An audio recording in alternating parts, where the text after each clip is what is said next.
नमस्कार। राजस्थान की आर्थिक समीक्षा के कुछ चैप्टर्स हमने कर लिए हैं। आज पांचवा पार्ट, चौथा चैप्टर औद्योगिक विकास, इंडस्ट्रियल डेवलपमेंट के बारे में हम पढ़ेंगे। तो इसमें क्या क्या इंपॉर्टेंट चीज़ है, काम की चीज़ जो यूपीएससी आरपीएससी पूछता है, उस पर हम चर्चा करेंगे। तो ओवरऑल तो पहला तो इसने इंडस्ट्रियल सेक्टर का परिदृश्य कैसा है उसके बारे में कुछ स्टेटमेंट वगैरह दिए, जिसमें कुछ भी पूछे लाइक जनरली है नहीं। फिर राजस्थान में औद्योगिक क्षेत्र, जो फर्स्ट चैप्टर हमने किया था उसमें हमें बताया था कि राजस्थान के औद्योगिक क्षेत्र में अगर 2011-12 का स्थिर मूल्य लिया जाए तो 6.32% की वृद्धि देखी गई है, पूछा जा सकता है। क्योंकि इससे पहले हमने प्राइमरी सेक्टर किया था, ये सेकेंडरी सेक्टर कहलाता है। अर्थव्यवस्था की इकोनॉमी के 3 सेक्टर्स में अगर देखा जाए तो प्राइमरी सेक्टर, सेकेंडरी सेक्टर और ये टर्सरी सेक्टर। तो इसमें उद्योग आता है। उद्योग के अलावा बाकी जो चीज़ें आती है वो आता है खनन उत्खनन, विनिर्माण, construction, manufacturing, water supply, electricity, gas, ये सब चीज़ें इसके अंदर आती है। तो इसका ओवरऑल ये बता रहा है कि इस क्षेत्र में अगर 2011-12 का अगर देखा जाए उसमें आधार वर्ष माना जाए तो ये 11-12 पिछले समझ लीजिए 12 सालों में 1.36 लाख से बढ़कर 2.04 लाख करोड़ हो गया है। यानी अगर एवरेज अगर इसकी कम्युनिटिव एग्रीगेट ग्रोथ रेट देखी जाए तो 3.71% है। ये आप थोड़ा सा ध्यान रखिए पिछले 10 वर्षों में। और अगर महंगाई को जोड़ ले, प्रचलित मूल्य को जोड़ लिया जाए तो इसका आकार जो है वो 1.36 से बढ़कर 3.58 लाख करोड़ हो गया। यानी लगभग जो है 2.5 गुना हो गया है।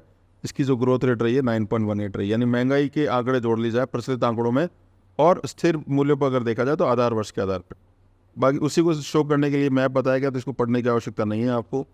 अब एक ये जो पार्ट है, इसमें अगर देखा जाए कि राजस्थान में उद्योग का क्षेत्र या सेकेंडरी पार्ट है कृषि और सेवा के अलावा, उसमें जो टोटल इसका आकार है प्रचलित मूल्यों पे 3.58 लाख करोड़। इसमें सबसे बड़ा योगदान किसका? तो सबसे बड़ा योगदान जो है आपका विनिर्माण का है और सेकंड नंबर पर निर्माण का। विनिर्माण एक मैन्युफैक्चरिंग है, एक कंस्ट्रक्शन है। तो ये कंस्ट्रक्शन आ जाएगा, ये मैन्युफैक्चरिंग मेजर ये माने जाते हैं। और अगर थर्ड नंबर पर जो है ये विद्युत, गैस इत्यादि रहता है, तो इसको पढ़ने की आवश्यकता नहीं। अब किसी भी राज्य में, किसी भी स्थान में इंडस्ट्री कैसा प्रोग्रेस कर रही है उसको मापने के लिए, जैसे महंगाई को मापने के लिए थोक मूल्य, खुदरा मूल्य सूचकांक इत्यादि होते हैं, वैसे यहाँ पर जो है औद्योगिक उत्पादन सूचकांक जो है उसका आधार बनाया जाता है, जिसमें ये देखा जाता है कि उस राज्य ने या किसी एक स्थान ने कितनी प्रोग्रेस की है। तो उसके बारे में जनरली जो है वो प्रश्न पूछे पहले भी गए हैं, अभी भी। तो इसका एक याद आपको रखना है कि इसका जो है आधार वर्ष है 2011-12 है। 3 वृहद समूह में बांटा गया है, विनिर्माण, खनन और विद्युत। ये 3 जो है इंपॉर्टेंट जो है इसमें देखे जाते हैं। तो इसमें आगे तालिका में ये बताया गया कि इनमें किस किस तरह से इन्होंने जो है, ये तो पहले वाले डेटा से रिलेटेड है, ये वाला कि इन्होंने किस किस तरह से प्रोग्रेस किए। तो 2018-19 में अगर आज से लगभग 5 साल पहले अगर विनिर्माण सेक्टर जो है, जिसको जो हम कहेंगे मैन्युफैक्चरिंग सेक्टर है, मैन्युफैक्चरिंग सेक्टर में 143 था, 140 हो गया, यानी कम हो गया है। खनन 134 था, वो 113 हो गया, ये भी कम हो गया है। विद्युत 137 था, 15, ये थोड़ा बढ़ गया है। सामान्य सूचकांक जो है 140 से कम होकर 134 हो गया। तो ये आपको जो है इसमें औद्योगिक सूचकांक अगर आप देखोगे तो उत्पादन जो है उसका सूचकांक कम हुआ है। राज्य सरकार ने एक सेक्टर होता है जिसको कहा जाता है मध्यम व लघु उद्योग, जो है राजस्थान सूक्ष्म लघु मध्यम उद्योग की नीति 2022 में जारी की। बहुत ही इंपॉर्टेंट है, इस पर पक्का प्रश्न पूछा जाएगा। ठीक है, अभी सितंबर 2022 में जारी की है, इसके बाद पहला आरएस का एग्जाम होगा, तो इसमें पक्का प्रश्न पूछा जाएगा। अब उद्योगों को अलग अलग आधार पर बांटा जाता है। एक बांटा जाता है कि उनका नेचर कैसा है, वो अगर आने वाले उद्योगों के लिए कुछ सामान वगैरह बना रहे हैं, आधारभूत उद्योग के लिए कुछ सामान बना रहे हैं, तो उनको भारी उद्योग कहा जाता है। कंज्यूमर्स के लिए बनाया जाता है तो उनको कंज्यूमर इंडस्ट्रीज कहा जाता है। ठीक है, जिसको एफएमसीजी आज के टाइम में बोला जाता है। तो एक तो उनका प्रोडक्शन किस तरह का होता है, उस आधार पर उनका विभाजन होता है। दूसरा, उसका मालिक कौन है, सरकार है, निजी क्षेत्र है, संयुक्त है, दूसरा आधार है। तीसरा आधार है इन्वेस्टमेंट कितना है। इन्वेस्टमेंट के आधार पर एक वर्गीकरण किया जाता है, इसे सूक्ष्म लघु मध्यम उद्योग कहा जाता है। ऐसे उद्योग जो कि टोटल जो है उसमें 1 करोड़ से ज़्यादा का इन्वेस्टमेंट नहीं है और 5 करोड़ से ज़्यादा का कारोबार नहीं करती है, तो माइक्रो इंडस्ट्री यानी सूक्ष्म उद्योग कहलाती है। फिर 1 से 10 वाला लघु उद्योग कहलाता है और 10 से 50 वाला मध्यम उद्योग कहलाता है। तो ये थोड़ा सा इस पर कई बार प्रश्न पूछे जाते हैं। इसने खुद ने गवर्नमेंट अपने इसमें डॉक्यूमेंट में दिया, तो हमको पढ़ना इसका के लिए ज़रूरी है। अब इसमें डेटा जो आपको ध्यान रखना है, एक तो ये है कि सरकार ने अभी जुलाई 20 में एक इसके लिए पोर्टल बनाया। ये पोर्टल का नाम आपको ध्यान रखना है। अभी तक इतनी लगभग 8.5 लाख जो है इन लोगों ने, औद्योगिक इकाइयों ने और उद्यमियों ने इस पर जो है अपना रजिस्ट्रेशन करवा लिया है। अभी एक योजना और चर्चा में चल रही हुआ है, मुख्यमंत्री लघु उद्योग प्रोत्साहन योजना। इसमें इसको बार बार न्यूज़पेपर में कवरेज दी जा रही है।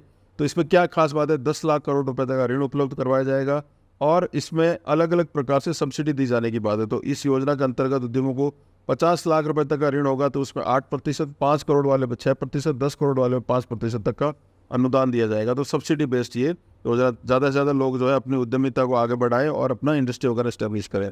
बाकी ये इसको देखने की आवश्यकता नहीं है। एक वैसे ही राजस्थान सूक्ष्म लघु मध्यम उद्यम फैसिलिटेशन से रिलेटेड एक अधिनियम 2019 में पास किया गया है। वो साल आपसे पूछ सकते हैं कब पास हुआ है। तो इसमें यह है कि कोई भी आदमी अपनी इंडस्ट्री इस्टेब्लिश करता है तो 3 साल तक उसको जो है कोई भी तरह का जो है कुछ क्लियरेंस से रिलेटेड सरकारी जो चीज़ें रिक्वायर्ड होती है उससे उसको मुक्त किया गया, ताकि ज़्यादा से ज़्यादा लोग जो है वो उद्योगों में शामिल आए और रेड टेपिज्म यानी जो सरकार की लाल फीताशाही उससे जो है वो उसकी ग्रोथ पे कोई असर नहीं पड़े। तो उसमें इस पोर्टल पे लगभग अभी तक 2694 डिक्लेरेशन ऑफ इंटेंट यानी लोगों ने आवेदन इसमें कर दिए है। तो उद्योगों के बाद में उद्योग में जो चीज़ें उत्पादित की जाती है, जिनका प्रोडक्शन किया जाता है, वो एक्सपोर्ट के लिए की जाती है। तो एक्सपोर्ट की अगर हम बात करें तो निर्यात में हमने फर्स्ट चैप्टर जब किया था उसके बारे में बताई, लेकिन अभी वापस इसको रिट्रीट कर देते हैं कि 5 इंपॉर्टेंट चीज़ें जो है वो राजस्थान में निर्यात की जा रही है। इंजीनियरिंग गुड्स हो गया, कपड़ा यानी टेक्सटाइल, धातु यानी मेटल्स, हस्तशिल्प हैंडीक्राफ्ट और रासायनिक यानी केमिकल प्रोडक्ट्स है। तो ये 60% से ज़्यादा है। ये आकार निर्यात का थोड़ा सा देख लीजिए, ये जो है लगभग आप देखेंगे कि ये 71,999 करोड़ यानी आप लगभग 72,000 करोड़ जो है निर्यात राजस्थान जो है 21-22 में राजस्थान ने किया है। ये इससे रिलेटेड डेटा है। तो ये अगर आप इसका ट्रेंड देखेंगे तो ट्रेंड जो है बीच में एक बार कोरोना पीरियड में कम हुआ, उसके बाद में निरंतर इसमें वृद्धि आपको देखने। एक मिशन चलाया, मिशन निर्यातक बनो, ये जुलाई 21 में स्टार्ट हुआ है। तो ये भी प्रश्न आपसे पूछा जा सकता है, करंट का है ये। बस वही है, निर्यात को आगे बढ़ाने के लिए इसमें जो है ज़्यादा से ज़्यादा जो उद्यमों को जो है कोड वगैरह दे के और उनका एक स्टैंडर्डाइजेशन करने की योजना है। निर्यात जो अच्छा करेंगे उनको पुरस्कार दिए जाते हैं। इसमें 15 श्रेणियों में 32 पुरस्कार दिए जाते हैं, वो इम्पोर्टेंट है। टोटल श्रेणियाँ याद रखिए। अब राजस्थान में निर्यात से रिलेटेड ये बहुत अच्छा डेटा है, जनरली मिलता नहीं है। अगर आप देखोगे तो सबसे ज़्यादा जो निर्यात हमारे यहाँ हो रहा है इंजीनियरिंग गुड्स का, ये लगभग अगर 21-22 का अगर डेटा देखा जाए लगभग जो है ये 12,000 करोड़ है, 11,996 करोड़। सेकंड नंबर पे अगर आप देखेंगे तो टेक्सटाइल है और थर्ड नंबर पे आप इम्पोर्टेंट अगर देखेंगे तो ये मेटल्स है। इसमें खास करके आयरन और नॉन फेरस ये थर्ड नंबर पे, ये इसको आपको याद रखना हो, ठीक है। फिर इसमें ये फोर्थ नंबर पे है। थर्ड नंबर पे आपका जो है ये आ जाएगा इसमें ये फिफ्थ नंबर पे, ये फोर्थ नंबर पे और ये थर्ड नंबर पे, ये पांचों जो हमने पहले चर्चा किया। तो मेन आपको ये ध्यान रखना, ये और इंडस्ट्रियल वाला याद रखना, ये इंजीनियरिंग गुड्स वाला सबसे ज़्यादा वो पूछे जाते हैं। अब इसके बाद में अगर हम देखा जाए कि राजस्थान में एक्सपोर्ट को प्रमोट करने के लिए वगैरह करने के लिए क्या क्या किया जा रहा है, तो ये पुरानी योजना है, इसमें से कुछ पूछा जाना जो है आवश्यक नहीं है। एक जो है 1 डिस्ट्रिक्ट 1 प्रोडक्ट की योजना पूरे भारतवर्ष में चल रही है, राजस्थान में भी चल रही है। टोटल 33 जिले जो 50 हो गए हैं, उनमें एक एक प्रोडक्ट को किया गया है। वो कौन कौन से प्रोडक्ट है आगे आपको लिस्ट में बताएंगे। एक उद्योग और वाणिज्य विभाग जो है वो इसमें जो है निर्यात से रिलेटेड और उद्योग से रिलेटेड जुड़ा हुआ है। इसमें वही है कि वर्तमान में उद्यमों को इनपुट अन्य सुविधा उपलब्ध कराने के लिए 36 जिला उद्योग और वाणिज्य केंद्र स्थापित हो चुके हैं और 8 उप केंद्र है। पहले प्रश्न आरपी से पूछती थी, उसमें उनके सेंटर्स वगैरह पूछती थी, अब जो है वो भी पूछा जाना लगभग बंद हो गया, इसलिए नहीं पूछे जाएंगे। अब कौन कौन से डिस्ट्रिक्ट का कौन कौन सा ऐसा एक्सक्लूसिव प्रोडक्ट है जो कि 1 डिस्ट्रिक्ट 1 प्रोडक्ट के अंदर आता है, वो थोड़ा आपको याद रखना। तो ये इंपॉर्टेंट है। अजमेर में ग्रेनाइट है, अलवर में ऑटोमोबाइल्स, बांसवाड़ा में सिंथेटिक यार्न। तो ये जो खास चीज़ें आपको देखनी। बीकानेर में जो है सिरेमिक इंपॉर्टेंट है, चूरू में जो है वूल प्रोडक्ट्स हैं, सबके अपने अपने। तो आपको एक एक नज़र इसमें डालनी है। अगर इंटरव्यू अगर आप देने जाओगे तो आपसे इसके बारे में पूछा जाएगा। अब ये राजस्थान निवेश प्रोत्साहन योजना 2022, इसमें पहले हमने आगे योजना की थी, बात की थी, तो ये अक्टूबर 2022 से लागू हो गई है। इसमें इसका जो उद्देश्य है 15% जो है मैन्युफैक्चरिंग और सर्विस सेक्टर में जो है ग्रोथ रेट हमको अचीव करना है। ये बहुत ही एम्बिशियस योजना है, संतुलित और समावेशी विकास और बाकी 10 लाख लोगों की योजना, ये थोड़ा सा ध्यान रखना है। राजस्थान जो इस निवेश प्रोत्साहन योजना, इसमें क्या क्या प्रावधान किए गए हैं, 8 श्रेणियों में बांटा गया है अलग अलग उद्योगों को, और उसमें जो है आगे उसमें कस्टमाइज इनको लाभ मिलेंगे। बस इसके अलावा कुछ याद नहीं रखना है। फिर एक मुख्यमंत्री लघु वाणिज्यिक वाहन रोजगार योजना, ये भी नहीं पूछी जाएगी, कोई काम की नहीं है। भीमराव अंबेडकर डॉक्टर भीमराव अम्बेडकर राजस्थान दलित आदिवासी उद्यम प्रोत्साहन योजना है, ये भी 22 में स्टार्ट हो गई है, 2022 में अधिसूचित हो गई। इसमें वही अनुदान बेस पे है, सब्सिडी बेस पे 25 लाख रुपए तक 9% की सब्सिडी, 25 लाख से 5 करोड़ में 7% और 5 करोड़ से 10 करोड़ 6% तक का जो है अनुदान उपलब्ध करवाया जाएगा। सब्सिडी बेस्ड है बस, और कुछ नहीं। इसके अलावा काम की चीज़ें इसमें कुछ और इम्पोर्टेंट पूछने लायक, यानी राजस्थान निवेश प्रोत्साहन योजना 2019, पिछली बार कई सवाल पूछे जा चुके हैं इस पर, तो इसमें जनरली मुझे नहीं लगता कोई सवाल इसमें बनता है, नई योजनाएं आ गई तो उसी पे ही आपसे पूछा जाएगा। अब कॉरपोरेट सोशल रिस्पॉन्सिबिलिटी, जो भी कॉरपोरेट जो जिनका जो टोटल जो एसेट है 500 करोड़ है या टर्नओवर 1000 करोड़ है, तो उनको जो, और जिनका शुद्ध लाभ 5 करोड़ है, ये 3 जो है बेंचमार्क बनाए गए हैं, तो उनको अपने टोटल लाभ का जो है, औसत लाभ का 2% जो है सामाजिक कार्यों में खर्च करना होगा, जिसको हम क्रूड भाषा में धर्मादा बोलते हैं, जिसमें एजुकेशन वगैरह वगैरह जिनके लिए पैसा खर्च होता है, इन्वायरमेंट, उसके लिए पैसा खर्च करना होता है।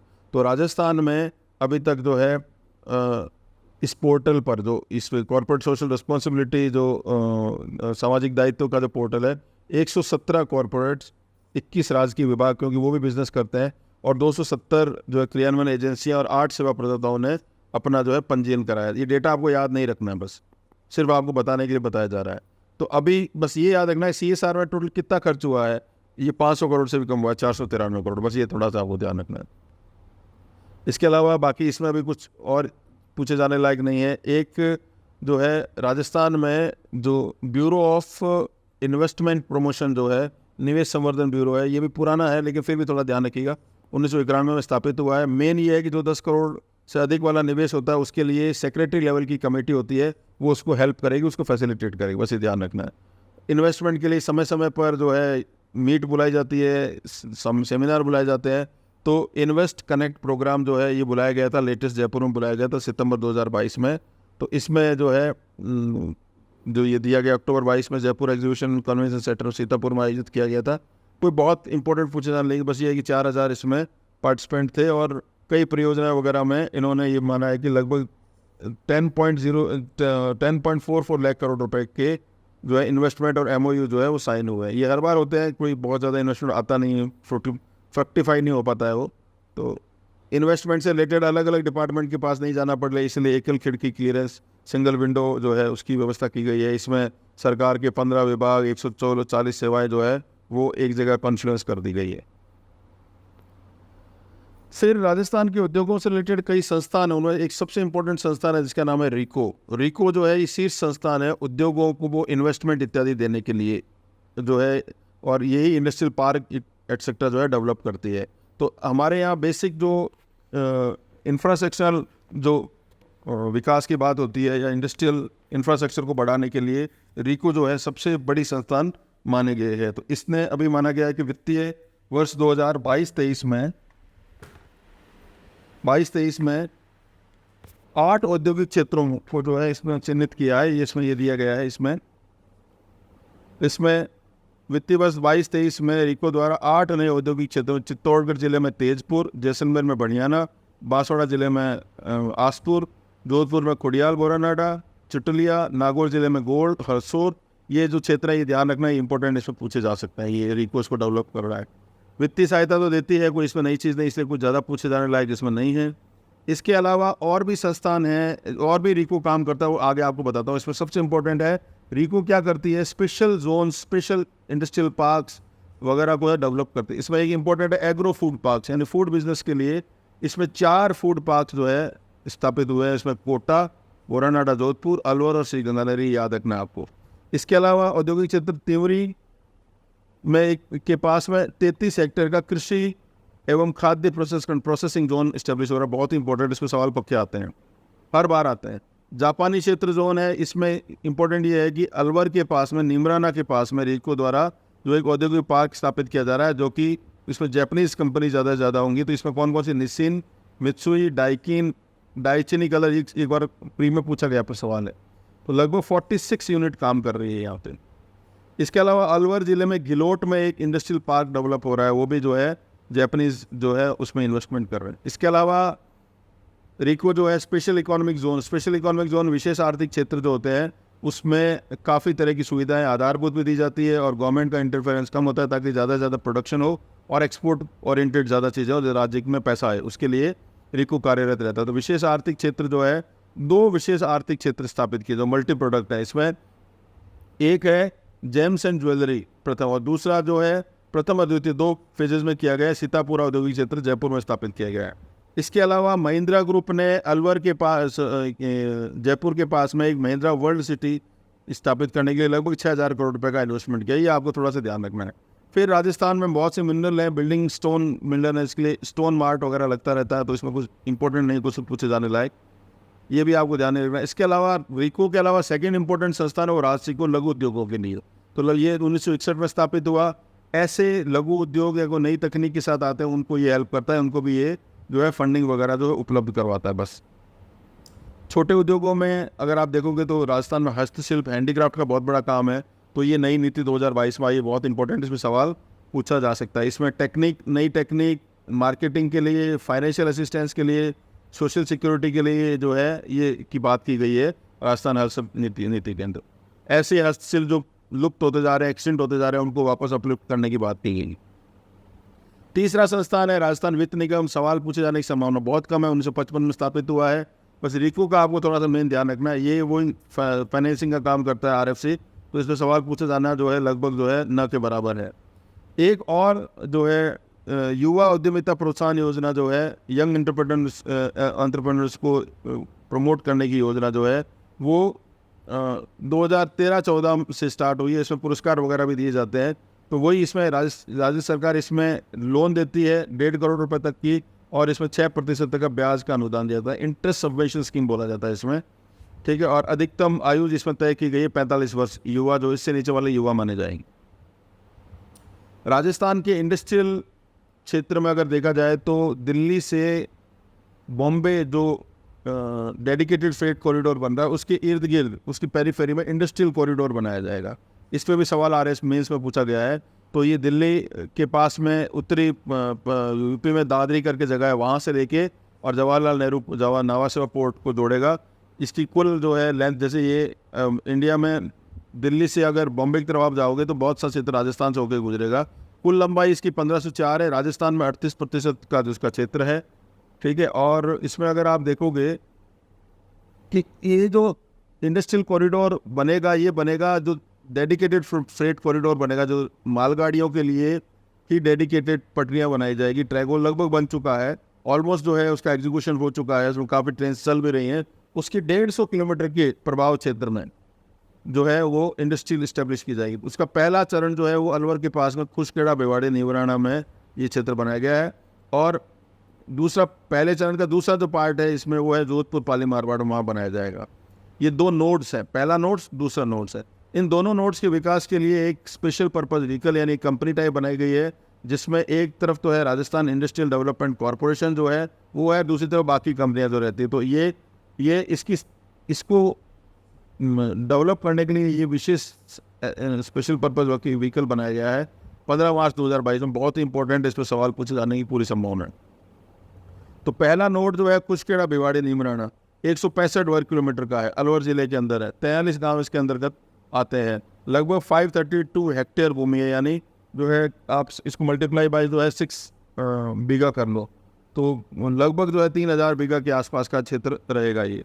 दूसरा जो क्षेत्र है, दूसरा जो नोड है पहले का, वो है पाली मारवाड़ वाला, जो थोड़ा दक्षिण की तरफ आ जाएगा। 154 वर्ग है, इसको रिको डेवलप कर रहा है, ये ध्यान रखिएगा, पूछा गया था, ठीक है। इसके अलावा राजस्थान विशेष निवेश क्षेत्र अधिनियम 2016 में लाया गया। कई बार इस पर प्रश्न पहले भी पूछे जा चुके हैं, ये थोड़ा सा आप याद रखिएगा इसमें क्या क्या है। इसमें खास बात ये है कि अलवर ज़िले में बहरोड, मुंडावर, नीमराना, ये सारे जो क्षेत्र हैं वो दिल्ली के आसपास के उसमें आ गए हैं, तो यहाँ पे इंडस्ट्रियल डेवलपमेंट बहुत ज़बरदस्त है। तो ये भिवाड़ी के आसपास भिवाड़ी इंटीग्रेटेड टाउनशिप भी बनाई जा रही है, थोड़ा सा ध्यान रखिएगा।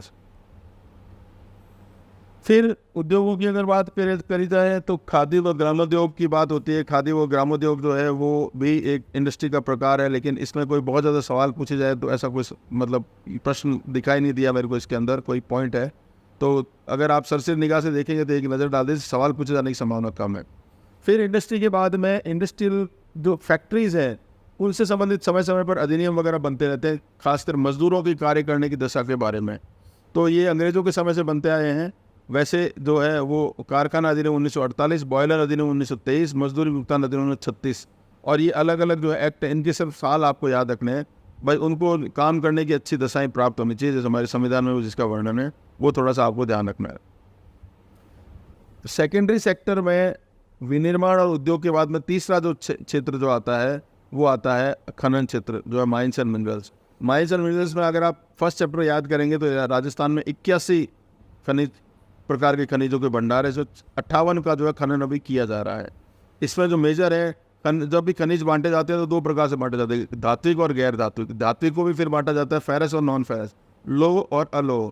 तो राजस्थान में इंपॉर्टेंट है सीसा, जस्ता, सेलेनाइट, वोल्स्टोनाइट, ये राजस्थान इसका एकमात्र उत्पादक है। इसके अलावा चांदी, कैल्साइट, जिप्सम, इसका पूरा उत्पादन राजस्थान में ही होता है। फिर इसके अलावा सबसे ज़्यादा और मेजर प्रोडक्शन जिन चीज़ों का होता है वो है बॉल क्ले, फॉस्फोराइट, ओकर, स्टेटाइट, फेल्सपार, फायर क्ले। इनकी अभी लीजिंग भी राज्य सरकार कर रही है।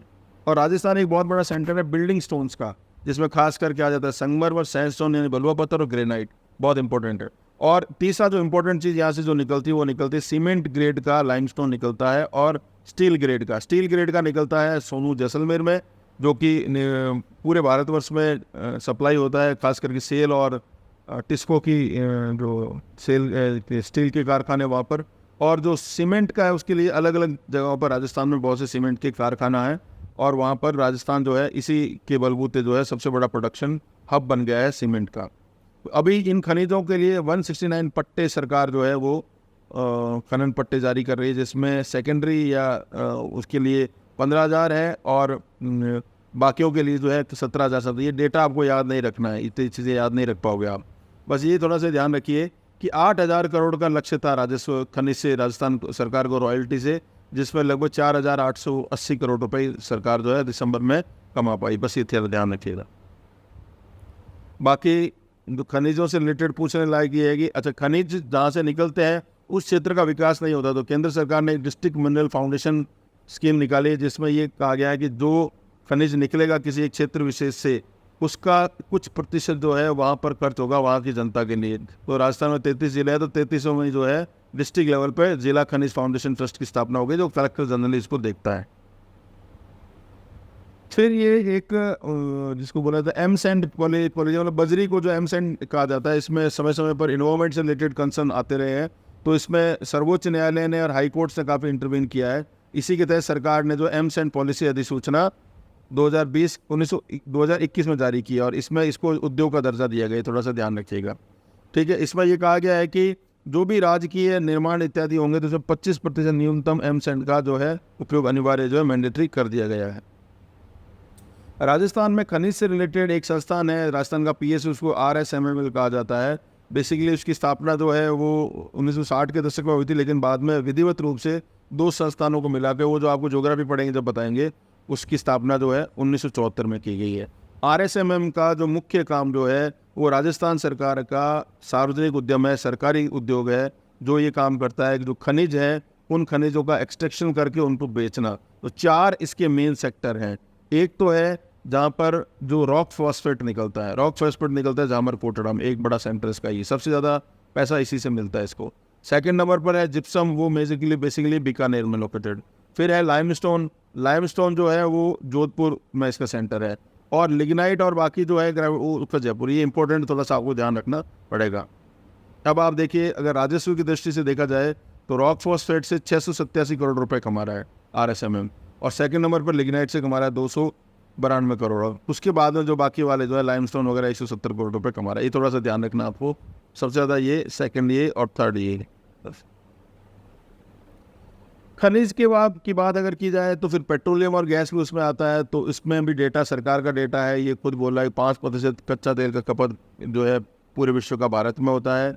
भारत जो है अपने टोटल प्रोडक्शन का खाली 16% ही कर पाता है, बाकी की जो है आयात किया जाता है, इसलिए सोलर वगैरह पर धीरे धीरे जाने की बात हो रही है। राजस्थान जो है प्रोडक्शन का एक बहुत बड़ा हब के रूप में उभर रहा है। मेन जो है बॉम्बे आई से निकलता है। उसके बाद में इसमें बताया राजस्थान भारत में कच्चे तेल का प्रमुख उत्पादक जो है के रूप में उभर रहा है। इसका उत्पादन लगभग 30 MMTPA है। तो ये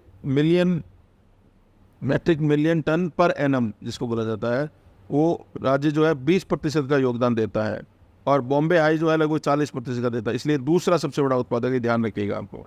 फिर जहाँ से पेट्रो बोला जाता है चट्टानों को, जो चट्टानों का जो बेसिन है, चट्टानों के बीच का जो तेल होता है उसको पेट्रोफेरस बेसिन बोला जाता है। तो राजस्थान में जो है ये क्षेत्र लगभग 1.5 लाख वर्ग किलोमीटर जो है वो फैला हुआ है, 14 जिलों में विस्तृत है ये टोटल। 4 बड़े क्षेत्र हैं ये, देखो, बाड़मेर, सांचौर, जैसलमेर बेसिन, बीकानेर बेसिन और विंध्यन बेसिन, कोटा। ये थोड़ा सा आपको समय समय में आप पढ़ते आए, इसी में प्रश्न पूछे जाते रहे हैं। अब कच्चे तेल का अगर प्रोडक्शन देखा जाए तो अभी जहाँ से प्रोडक्शन हो रहा है मेजर जो है वो मंगला क्षेत्र है। मंगला क्षेत्र में कुल जो है मंगला एरिया जो है उसके अंदर 14 क्षेत्र हैं, उसके बड़े बड़े जो कुएँ हैं, मंगला, भाग्यम, ऐश्वर्या, MBA बोला जाता है इनको, सरस्वती, रागेश्वरी, कामेश्वरी, ठीक है, और आसपास के क्षेत्र उनको सैटेलाइट क्षेत्र कहा जाता है। तो इसमें लगभग जो है 1 लाख बैरल जो है वो प्रतिदिन का उत्पादन लगभग किया जा रहा है। उसके बाद में बाड़मेर सांचौर बेसिन से जो है वो लगभग 34 लाख मेट्रिक टन जो है भंडार जो है वो निकले हैं, और इसको केयर इंडिया लिमिटेड जो है इसको ऑपरेट कर रहा है। वैसे ही जैसलमेर बाड़मेर सांचौर बेसिन से निकला है प्राकृतिक गैस, उसको भी care India limited, focus energy, ONGC, ये जो है कंपनी इनको देख रही है। राज्य सरकार द्वारा खनिज तेल और प्राकृतिक गैस के दोहन हेतु 11 पेट्रोलियम खनन पट्टे जो है 16 ब्लॉक्स में जो है इसके लिए अभी लाइसेंस दिए गए हैं, ताकि उनका जो है एक्सप्लोरेशन किया जाए। बाड़मेर सांचौर बेसिन में 38 क्षेत्रों में कुल जो है 182 मिलियन बैरल तेल जो है, लगभग आप समझ लीजिए 18 करोड़ बैरल तेल, जो एक बैरल के अंदर 159 लीटर होते हैं। तो आप अंदाज़ा लगाइए कितना तेल का भंडार यहाँ से मिला। तो ये जनरली पूछे जाते रहे, इसको आप इस पार्ट को तो आपको बहुत अच्छे से पढ़ के जाना है। वैसे ही जैसलमेर में 2022 तक जो बागेवाला क्षेत्र जो है वहाँ से 62,000 बैरल कच्चे तेल का उत्पादन किया गया है। बाड़मेर में ही गैस का काम जो है वो गेल इंडिया, जो भारत सरकार की जो सार्वजनिक उद्यम है, महारत्नों में शामिल है, वो देख रही है। तो पहला तो हुआ कच्चा तेल। फिर है राजस्थान की रिफाइनरी जो बाड़मेर पचपदरा में स्थापित है, अभी बालोतरा में आ गया है। इसमें ये HPCL और राजस्थान सरकार का जॉइंट वेंचर है। 74% जो है इसका HPCL के पास है, 26% जो है वो राजस्थान सरकार के पास में है। तो टोटल जो है ये 10,638 और ये लगभग 14,000 करोड़ रुपए की योजना है। 9 मिलियन टन वार्षिक क्षमता, यानी आप ये समझ लीजिए कि सेकेंड या थर्ड इम्पोर्टेंट सेंटर बन चुका है ये। तो अच्छा, इसमें खास बात ये है कि इसमें रिफाइनरी तो लगेगी, पेट्रोकेमिकल कॉम्प्लेक्स भी बन रहा है जो पूरे भारत में अपने प्रकार का विशिष्ट होगा। लागत इसकी 43,000 करोड़ है, ठीक है। इसमें 2:1 का ऋण और इक्विटी का रहेगा, कि कुछ मार्केट से लोन लिया जाएगा और बाकी के जो है शेयर निकाले जाएंगे। ये देश की प्रथम ऐसी परियोजना है जिसमें पेट्रोकेमिकल्स के सम्मिश्रण ध्यान रखे गए। तो ये इसके डेटा वगैरह कुछ दिए हुए, राजस्थान सरकार को टोटल कितना इसमें राजस्व मिल रहा है। तो अभी राजस्थान सरकार को जो है 36,003 जो है करोड़ रुपए का इसमें मिल रहा है। बस ये मेजर है।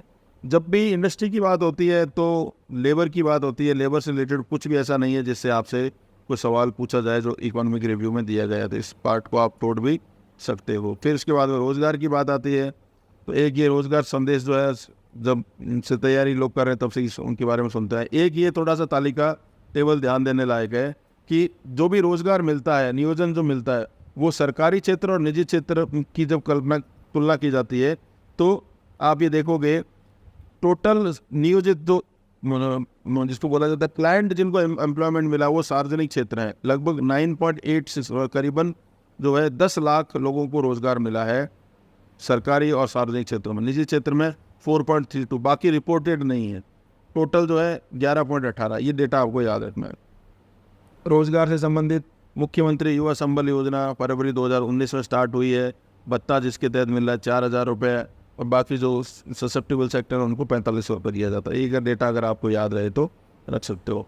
रोज़गार बढ़ाने के लिए लोगों में कौशल टेक्निक बढ़ाने की बात जो है, उसके लिए राजस्थान कौशल आजीविका मिशन जो है उसकी बात पूछी जाती है, जो समय समय पर जो है वो लोगों को प्रशिक्षित इत्यादि करता है। उनके प्रोग्राम वगैरह चलते रहते हैं। तो एक ये मुख्यमंत्री कौशल विकास योजना चल रही है, बड़ी योजना। उसके अंतर्गत छोटी छोटी योजनाएं चलती है। जैसे एक योजना है राजविक योजना, ठीक है। इसमें रिक्रूट ट्रेन डेवलप, रिक्रूट कर लो, उनको भर्ती कर लो, पहले ट्रेनिंग दो और फिर उनको नौकरी पे लगा दो। एक तो ये मॉडल लगाया जाता है।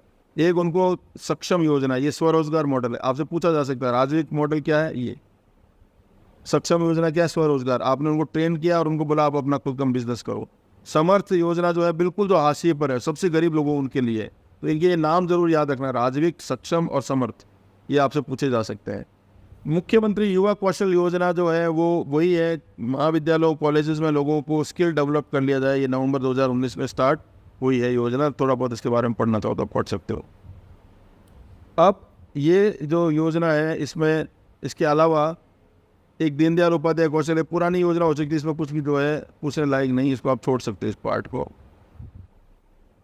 ये भिक्षुकों के लिए, उनके लिए बोर नाम की एक योजना है, थोड़ा सा अगर देख लो तो देख सकते हैं, बाकी कुछ भी इसमें है। ये सारी जो ये तालिका है, ये सारी जो है वो स्किल डेवलपमेंट की योजनाएं हैं। ये इसमें बस एक ये थोड़ा सा ध्यान रखिएगा और कुछ नहीं, थोड़ी बात। फिर टूरिज्म और इत्यादि पर जो है वो भी रोजगार, तो ये दिस इज एंड, ये जो है इसके बाद में इसमें कुछ नहीं पूछा जाना। तो ये औद्योगिक सेक्टर, सेकेंडरी सेक्टर, पेट्रोलियम, खनिज इत्यादि पर जो भी सरकारी आंकड़े इस चैप्टर में पढ़े, इसको आप ठीक से पढ़ लीजिए। जो जो चीज़ें मैंने आपको हाईलाइट करके दी है उसको रिवाइज कर दी, उसी में से सवाल आएंगे, उसके बाद नहीं आएंगे। आज के लिए इतना ही, अगला चैप्टर जो है अगली बार देखेंगे। शुक्रिया।